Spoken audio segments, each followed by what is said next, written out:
inshallah. So what happens is that when Dr. Tahira mentioned that if you have point tenderness, complete range of active movement, but restricted, complete range of passive movement, Yes, yes. but restricted and painful active movement, it means that it is a structure outside the joint. इसकी typical example है supraspinatus tendinitis.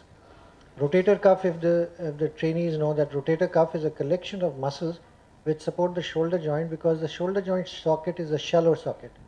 It cannot be supported by ligaments like the hip joint. So the rotator cuff supports the shoulder.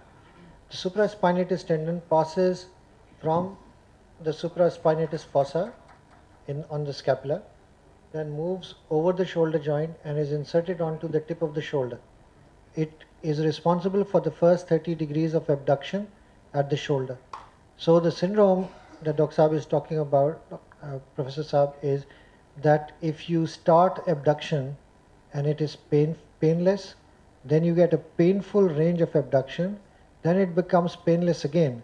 This is called the painful arc syndrome.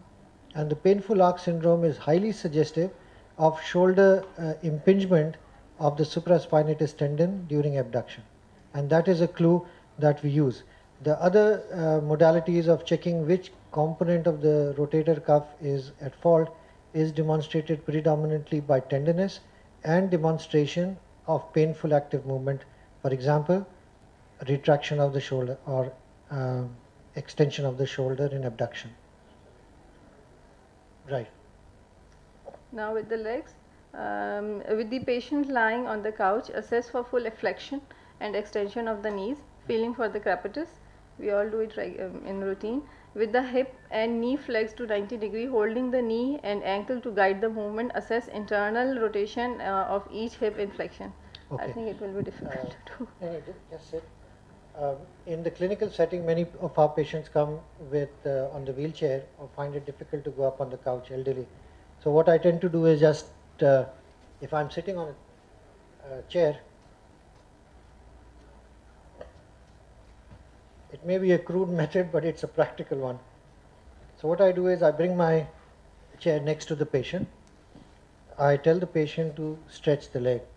And I would stretch the leg and rest it on my. This is it, and the patient is able to relax the quadriceps. And here I would feel for the patellar crepitus. I would look for the bulge sign. ये आपके ऊपर कर सकता हूँ मैं? जी.